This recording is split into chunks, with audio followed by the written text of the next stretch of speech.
Muchos dijeron que las criptomonedas simple y sencillamente iban a desaparecer, que no tenían valor intrínseco, que no tenían ninguna función y que, por supuesto, el dinero tradicional, común y corriente es el que iba a prevalecer. Pero estas criptomonedas han tenido grandes fluctuaciones, pero no han desaparecido. Una de las preguntas que podemos hacernos es si consideramos realmente la naturaleza del dinero, ¿podemos esperar que estas criptomonedas permanezcan en el futuro? ¿Qué es el dinero? Estos son temas que han tratado los economistas, los historiadores y los filósofos desde hace mucho tiempo. Bueno, incluso filósofos y pensadores como Friedrich von Hayek. Martín Simonetta es director ejecutivo de la Fundación Atlas para una Sociedad Libre de Argentina. Ha escrito varios libros y ganó un reconocimiento en el premio Caminos de la Libertad de ensayo por un ensayo llamado Hayek y la Revolución Cripto. Martín Simonetta, siempre es un gusto platicar contigo. Cuéntanos, ¿qué es el dinero? Vamos a empezar por eso, porque he escuchado a mucha gente que me dice es que las criptomonedas no son dinero. Entonces yo pregunto, ¿qué es el dinero? Gracias, Sergio, por esta oportunidad de charlar nuevamente con vos. Un placer enorme poder compartir las actividades de Camino de la Libertad.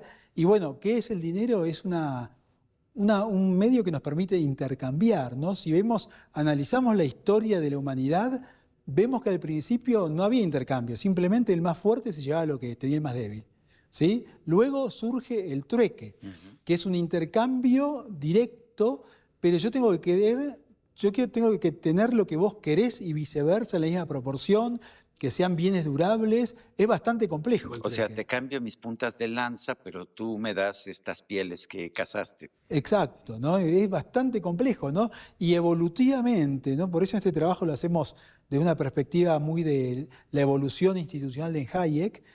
Surgen soluciones, los humanos van buscando a través de un proceso de prueba y error soluciones que les permiten responder a un problema puntual. Entonces, surgen elementos como la sal, como algunos minerales preciosos, el oro, la plata, etcétera, que son valorados por la sociedad por alguna razón. No sabemos por qué valoramos el oro. El cacao aquí en México, por ejemplo, o las plumas en Guatemala o en distintas sociedades, hasta que a alguien se le ocurre que mejor hago en un papel, digo te debo tanto y lo firma.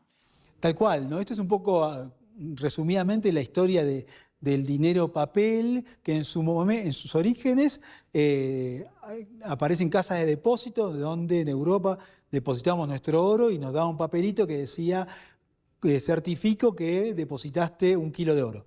Yo con eso viajaba, hacía negocios, etcétera, etcétera. Así nace el dinero papel. Luego los estados nacionales y los reyes en muchos casos empiezan a tomar potestad sobre el dinero, le empiezan a cortar un poquito de oro a las monedas, por ejemplo, ahí vemos, por ejemplo, algunos de los orígenes de la inflación. Tengo esta moneda que dice que vale 100, pero yo nada más le pongo 90 de metal. Tal cual, ¿no? En Argentina somos expertos, lamentablemente, lo sé. Somos expertos en inflación, hemos tenido diversos procesos hiperinflacionarios, incluso hoy, si miramos los últimos 12 meses, la inflación es de 230%, ¿no? Todavía hoy. Y por eso es que todo el mundo es experto en finanzas, en economía, en criptomonedas. Yo soy profesor en primera año de facultad de la universidad y todos mis alumnos tienen criptomonedas, ¿no? Y se calcula... Bueno, las criptomonedas tienen una ventaja como lo han tenido los metales frente al papel cuando la moneda es completa, y es que sí mantienen su valor. Decías que se utiliza como forma de intercambio, para valorar un intercambio, pero la otra razón de ser del dinero es preservar el valor de lo que has trabajado en ahorro, y para eso tienen que preservar su valor de alguna manera u otra, ¿no es así? Y la criptomoneda sí lo preserva. Bueno, tal cual como dijiste, y lo que tienen las criptomonedas es como, entre paréntesis, estamos viendo hoy en el mundo el boom del precio del oro. Sí. La gente en momentos donde hay interrogantes se sigue refugiando en el oro, ¿no? ¿Y qué pasa con las criptomonedas? Primero, es difícil meter todas las criptomonedas en una misma bolsa. Eso es cierto. Hay millones de características distintivas. La más conocida es el Bitcoin, pero hay otras como el los dólares cripto, que en Argentina usamos mucho, y para preservar el valor de la moneda. Entonces la gente ve a lo largo de la historia reciente la evolución del valor. Uno dice el Bitcoin. Bitcoin me dice que cada 4 años se va a reducir el ritmo de emisión de Bitcoin, con lo cual estimamos que va a reducirse el ritmo de crecimiento de los bitcoins y a la vez, como está tomando mucha más credibilidad en las sociedades del mundo, aumenta la demanda, con lo cual la tendencia es hacia un precio mayor. Si vemos, por ejemplo, el valor del bitcoin, como decíamos antes, del 1 de enero del año 2023, es un 25% de lo que es actualmente. El Bitcoin es muy volátil, sube, viene, baja, no es un stablecoin, no es una moneda estable. Sí. Hay que apostar en el largo plazo, ¿no? Pero comparado contra las monedas nacionales, que son supuestamente dinero fiat, en los que podemos confiar, en los cuales podemos tener fe, está muy claro que en lo que menos podemos tener fe es en las monedas de los países. Ahora, hablas de, o presentas las criptomonedas en el contexto de las ideas de Friedrich von Hayek, un economista de la escuela austriaca que, entre otras cosas, estableció muy claramente cómo se establecen los precios y por qué los precios en una sociedad libre pueden ser liberadores de actividad económica. Cuéntanos, ¿qué tienen que ver las ideas de Hayek con las criptomonedas? Bueno, Hayek en el año 76 escribió su libro sobre la desnacionalización del dinero, ¿no? Algo que suena muy loco, sonaría muy loco escucharlo en aquel momento, pero ya empezó a hablar de esto y a hacer este análisis de la evolución de las monedas y, ¿por qué no?, en un contexto tecnológico completamente distinto al actual, empezó a pensar en voz alta, ¿no?, sobre lo que hoy es una realidad como las criptomonedas. Y él decía, why not? ¿Por qué no? ¿No? Y esto que parece un flashback, ¿no? Leemos a Hayek hoy y parece que él tenía la máquina del tiempo y podía ver lo que iba a pasar. Lo que estaba pasando. Pero a ver, lo que ha pasado también es que las monedas nacionales, y estoy pensando en Argentina, tu país, pues lo que hemos visto a lo largo del tiempo es que a fuerza de imprimir dinero que no existe, los gobiernos, como los gobiernos peronistas, han destrozado el valor del dinero. ¿Es por eso que hablaba Hayek de la necesidad de tener dinero que no fuera de un gobierno nacional? Claramente, ¿no? Porque nos mostraba cómo el hecho de que un gobierno maneje la moneda es como que un gato cuida un canario, básicamente, ¿no? Y si miramos países con menos inflación, no sé, México, inflación anual 5%. Es muchísimo para lo que es un país serio. Estados Unidos, 2,5, llegó a 9 en la era del COVID.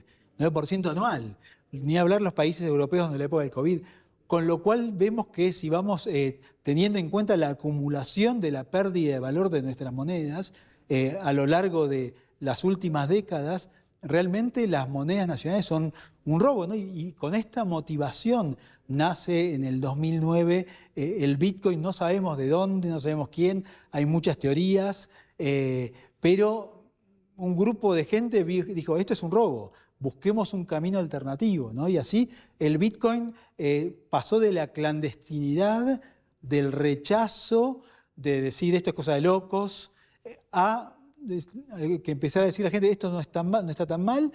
Y lo interesante es que a inicio de este año empezó a cotizar en algunos fondos, ETFs, en los Estados Unidos ya, por parte de fondos oficiales, admitidos dentro de la ley, etcétera, ¿no? Con lo cual es imposible pensar qué va a suceder, pero sí ya son parte del sistema legal, lo cual abre una increíble ventana, ¿no? Mucha gente dice, a ver, cuando tienes una moneda de oro, pues el valor intrínseco lo da el metal, el oro. Cuando tienes una moneda de plata es lo mismo.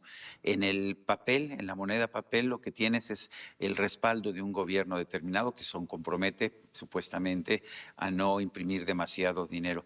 Pero ¿cuál es el respaldo de una criptomoneda? La credibilidad, básicamente. La credibilidad, la expectativa de poder intercambiarlo, y funciona mientras haya oferta y demanda, digamos, ¿no? Y por eso algo que le da mucha solidez en el caso del Bitcoin es esto que llamamos el ritmo de emisión de los Bitcoin y lo que se llama halving, que cada 4 años mencionábamos antes, se reduce a la mitad la cantidad de emisión, ¿no? Y esto se cumplió siempre a rajatablas y está demostrando que una solidez en la oferta y una creciente confiabilidad en la demanda, ¿no? Ahora, ¿se utiliza realmente estas criptomonedas, se utilizan realmente para intercambio? O más bien lo que vemos es que la gente que las compra las mantiene como depósito de valor. Bueno, hay distintos tipos de criptomonedas, como decíamos, ¿no? Por un lado, algunas que son para intercambio, como decíamos los dólar cripto, que nosotros, muchos argentinos que tienen clientes en el exterior, cobran en una cuenta cripto su dinero. Es muy complicado traerla por la vía formal a la Argentina y se pierde mucho dinero. Y podemos pagar en nuestras tiendas, los supermercados, con una tarjeta de crédito vinculada a esto, por ejemplo. Simplifica muchísimo las transacciones y achica los costos de transacción también. Y por el otro lado, como inversión, pensando en el largo plazo, ¿no? Hay una muy famosa cripto llamada Dogecoin, vinculado a un perrito, que compra mucha gente porque el perrito tiene cara simpática. Sin embargo, ha tenido un ritmo de crecimiento muy fuerte. Y uno dice, ¿cómo puede crecer esto? ¿Y por qué crece? Crece porque me genera empatía y lo compro. Y de hecho tengo un poco de Dogecoin y muchos chicos de entre 12 y 17 años lo compran con los primeros pesos que manejan, ¿no? Y esto es mercado, ¿no? Básicamente. Dices que Hayek de alguna forma previó desde, antes de fallecer, previó el surgimiento de monedas diferentes, de monedas supranacionales. El cripto es pero no es también el mismo caso del dólar, que se ha convertido en una moneda internacional, y sé que, por ejemplo, en Argentina también, a pesar de las restricciones y los controles, mucha gente hace transacciones en dólares. Es muy cierto. Nosotros tenemos una frase, bueno, en Argentina, lo que hacemos es ahorrar en dólares históricamente. Nuestros padres y abuelos ahorraban en dólares, pero lo que vio la nueva generación, que si encuentran los dólares de su abuelo que quedaron 20 años en un cajón, ya perdieron valor. Capaz que antes se podía comprar un departamento. Hoy en día no puede comprarse ni un 20% de un departamento, con lo cual ya no confiamos en el dólar. Ya no También es ha confiable, habido inflación, pero también ha muy habido fuerte, deterioro, sí. muy fuerte, ¿no?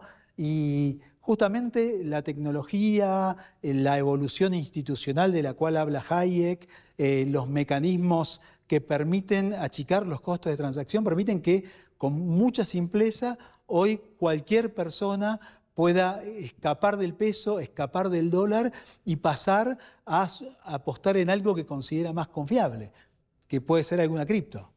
¿Tú consideras que si Hayek viviera hoy tendría su cuenta de criptomonedas o tendría sus ahorros en criptomonedas?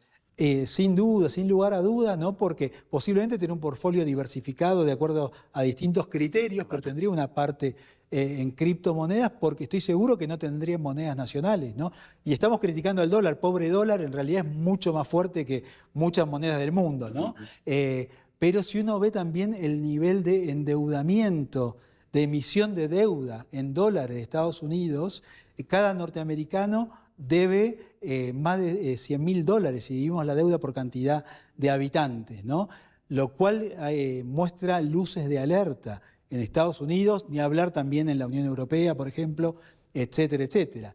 Entonces, creo que estamos iniciando un camino de separación de lo monetario de los estados. Antes era como que estaba casada la moneda con el Estado en los últimos siglos y parecía inseparable. Hoy en día la tecnología hace que los estados no se puedan meter en esto. Y esto genera un ámbito de confianza, credibilidad y acrecienta el proceso evolutivo espontáneo en términos de Hayek, así como evoluciona el lenguaje, así como hay lenguas vivas y lenguas muertas, cada vez van muriendo más lenguas y nos vamos concentrando más en algunas lenguas, como el inglés, el castellano, el español, entre otras, y es un proceso dinámico. Esto nada es para siempre, ¿no? Y en este contexto creo que hay que entender a las cripto. Martín Simonetta, autor del ensayo Hayek y la Revolución Cripto, que fue uno de los ganadores del concurso de ensayos Caminos de la Libertad. Gracias por esta plática. Y a usted, amigo, que al vernos y escucharnos hace posible este programa, se lo agradezco también. Esto es todo por hoy, pero no se le olvide. Nos vemos la próxima.